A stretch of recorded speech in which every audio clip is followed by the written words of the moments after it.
धनबाद में 30 मई से 30 जून तक भारतीय जनता पार्टी पूरे राज्य में मोदी सरकार के 9 वर्ष पूरे होने के उपलक्ष्य में महाजनसंपर्क अभियान चला रही है।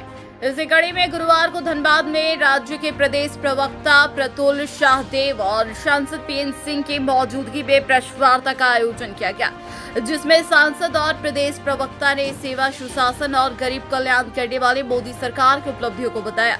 भाजपा के प्रदेश प्रवक्ता प्रतुल शाहदेव हेमंत सरकार पर सीधा निशाना साधते हुए कहा कि मुख्यमंत्री को राज्य के विकास से कोई लेना देना नहीं है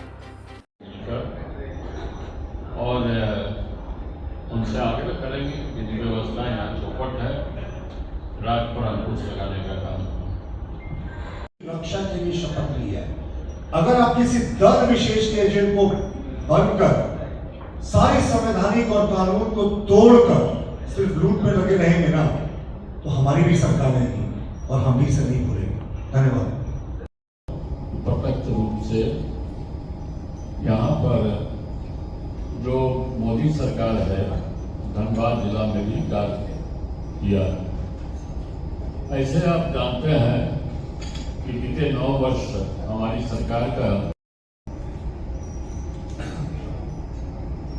उपस्थित प्रेस मीडिया के बंधु, सर्वप्रथम तो आपके जानकारी में दूं,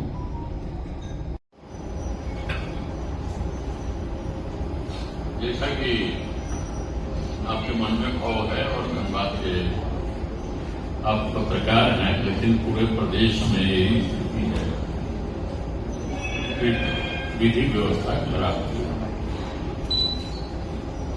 अभी आप लोगों ने ही छापा कि अगर पुलिस से कोई कंप्लेंट करता है कि फोन पर रंगदारी मांगी जा रही है, कि इसको लिखित रूप में दीजिए। लोग लिखित रूप में देने के लिए तैयार नहीं है, इसलिए ऑन रिकॉर्ड इस तरह के केस नहीं बन पा रहे। लेकिन जहां तक विधि व्यवस्था का सवाल है, हत्या का आए दिन धनबाद में इतनी बड़ी संख्या, विकास के माध्यम से इस जनसंपर्क अभियान की शुरुआत किए थे। जहां जहां विकास हुए उस स्थलों पर जाकर बिल्कुल डर भय अपराधियों में नहीं है। और यह सरकार का काम, हमारे उत्तर प्रदेश में सरकार है, वहां अपराधी वहां से भागे चल रहे हैं, उत्तर प्रदेश छोड़कर भाग रहे हैं, और यहां अपराधी फल फूल रहा है, तो निश्चित रूप से राज्य सरकार की नाकामी है। उसके योग्यता रखते हैं, पात्रता रखते हैं सब। देखिए, अभी जो भारतीय जनता पार्टी का मोदी सरकार के 9 वर्ष पूरा होने पर पूरे देश भर में, पूरे राष्ट्र में जनसंपर्क महाअभियान चल रहा है, और उस जनसंपर्क महाअभियान के माध्यम से मोदी सरकार ने 9 वर्ष में जनता के हित में कौन कौन से काम किए, जनता तक हम लोग पहुंचाने का काम कर रहे हैं। एक माध्यम आप प्रेस मीडिया के बंधु भी हैं, आपके माध्यम से भी इस कार्य को हम कर रहे हैं। निश्चित रूप से यह 9 वर्ष का कालखंड भारत के मान सम्मान को बढ़ाने वाला, भारत के आर्थिक विकास को करने वाला, युवाओं में विश्वास पैदा करने वाला, गरीबों में विश्वास पैदा करने वाला यह सरकार रही है। और एक गरीबों के जिंदगी में परिवर्तन लाने का काम है। जिसके घर में शौचालय रहता था, लोगों के मन में भाव आता था कि यह अमीर है और मैं गरीब हूँ। यह तो लोगों को जब हॉस्पिटल में इलाज कराने के लिए जाते थे, कोई उनके पास कोई सहारा नहीं। आज जब आयुष्मान भारत का कार्ड देकर उनको 5 लाख तक का इलाज हो रहा है।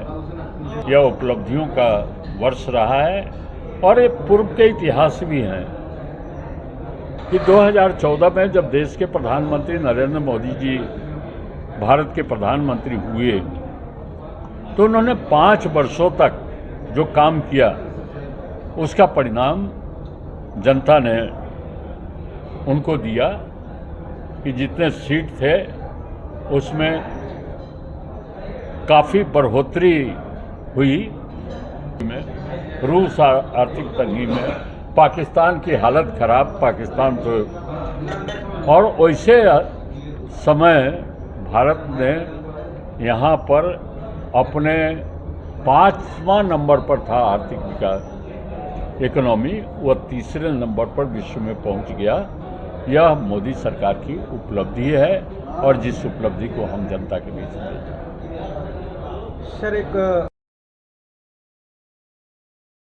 आज के प्रेस कॉन्फ्रेंस के बारे में बताएंगे। देखिए, माननीय सांसद जी ने बहुत विस्तार से बताया कि किस तरीके से प्रधानमंत्री और हमारे केंद्र सरकार की विकास से संबंधित योजनाओं से धनबाद लोकसभा क्षेत्र को सीधे फ़ायदा हुआ है, क्या बड़ी योजनाएं आई हैं, किस तरीके से आमूल परिवर्तन हुआ है इंफ्रास्ट्रक्चर के मामले में, और केंद्र की जितनी योजनाएं चल रही हैं उनका सबका हिस्सा धनबाद लोकसभा क्षेत्र को भी मिला है, और जो भी कहीं थोड़ी बहुत त्रुटि रह गई है उसे उन्होंने वादा किया कि दूर करेंगे। तो एक तरफ तो हमारे प्रधानमंत्री का विकास का मॉडल है, दूसरी तरफ मुख्यमंत्री जी का विनाश का मॉडल है। 4.25 वर्षों में इन्होंने ये दिखा दिया, हम डेमोक्रेसी में सिविक्स में पढ़ते हैं कि government by the people, of the people, for the people. ये state government by the Soren, of the Soren, for the Soren है। अगर इनको माइनिंग लीज लेना होता तो मुख्यमंत्री जी सब शर्म को बेचकर खुद ले लेते हैं, अपनी पत्नी को लैंड का लीज ले लेते हैं इंडस्ट्रियल पर्पस के लिए, अपने साली को दे देते हैं, अपने भाई को दे देते हैं, अपने विधायक प्रतिनिधि की पत्नी को दे देते हैं। तो यही इनके आदिवासियत का डेफिनेशन है। 4.25 वर्षों में मुख्यमंत्री जी ने 4 गाड़ियां बदल ली, लेकिन समाज के अंतिम पायदान पर खड़े मंगरा उरांव और सनीचरा मुंडा की स्थिति आज भी नहीं बदली। 1000 करोड़ का माइनिंग स्कैम सिर्फ साहिबगंज इलाके में हुआ, रांची में 10,000 करोड़ का स्कैम हुआ लैंड से रिलेटेड, और जो 18 ज़िले हैं झारखंड में उसमें बताया जाता है कि करीब 20,000 करोड़ के कोयले का अवैध खनन हुआ। सरकारें बदलती हैं, अफसरों को नहीं बदलना चाहिए, हमारी भी सरकार आएंगी, और जिन्होंने भी गलत किया है ना, कहते हैं सबूत तो अब छोड़ के ही जाते हैं। हमारी सरकार में तो ये सारे अधिकारी नपेंगे। आज भले ही इनको बहुत अच्छा लग रहा है कि वो उनको सत्ता के शीर्ष का वधरस प्राप्त है, और सिर्फ अफसरों की इसमें गलती नहीं है। सत्ता के शीर्ष से जब आपको मैसेज आएगा ना, जब आपको कांके रोड से मैसेज आएगा, टारगेट फिक्स रहेगा। Transfer posting 15,000 class 3, class 2, class 1 अफसरों की पोस्टिंग हुई है। तो एकमात्र उद्योग जो फला है वो ट्रांसफ़र पोस्टिंग का है। और लॉ एंड ऑर्डर की क्या स्थिति है, यह किसी से छिपी नहीं है। धनबाद में रोज़ हत्याएं हो रही हैं। क्यों हत्याएं हो रही हैं? क्योंकि पुलिस का फोकस लॉ एंड ऑर्डर और पुलिसिंग में है ही नहीं। कहाँ उसका फोकस है, ये कहीं छिपा नहीं है। और अमूमन ये पूरे प्रदेश की स्थिति है। लेकिन मुख्यमंत्री जी का काउंटडाउन शुरू हो चुका है। इनके जितने प्यादे थे, वजीर थे, वो पूजा सिंघल हो, छवि रंजन हो, दहू यादव हो, बच्चा यादव हो, सब जेल के भीतर हैं। शतरंज की बिसात में एक राजा बच गया है। देखते हैं ये राजा कितने दिन तक रहता है। सर, अपराधी जो है वो वीडियो वायरल करके और व्हाट्सएप जो है पूरी तरह से मुक्त दर्शन है, न सिर्फ धनबाद में बल्कि अन्य जगहों पर भी। नहीं, इस स्टेट की जो पुलिस है ना, वो पूरे तरीके से सरकार की टूल बन गई है। ये आईपीएस अफसर ना, ये जो उनके कैप में जो तगमा रहता है उसको भूल जाते हैं कि वो देश और संविधान के प्रति के लिए है, और ये एजेंट बनकर काम करते हैं। मैंने कहा ना कि आपका जब फोकस रहेगा कि कहीं मुझे और से बटोर कर देना है सरकार को, तो पुलिसिंग और लॉ एंड ऑर्डर पर कभी नहीं होगा। और ये तो अजीब बात है कि अब जो अपराधी हैं वो AK-47 लहराते हुए धमकी देते हैं कि ट्रांसपोर्टरों को मार देंगे, कोयला माइनिंग करने वाले लोगों को मार देंगे। बुलेट प्रूफ गाड़ियों के काफिले में लोग अब चलते हैं जो माइनिंग से जुड़े अधिकारी हैं। क्या हम बोस्निया और सोमालिया में हैं? क्या हम सर्बिया में हैं जहाँ सिविल वॉर चल रहा है? सिविल वॉर जैसे हालात को बना दिया है मुख्यमंत्री जी ने।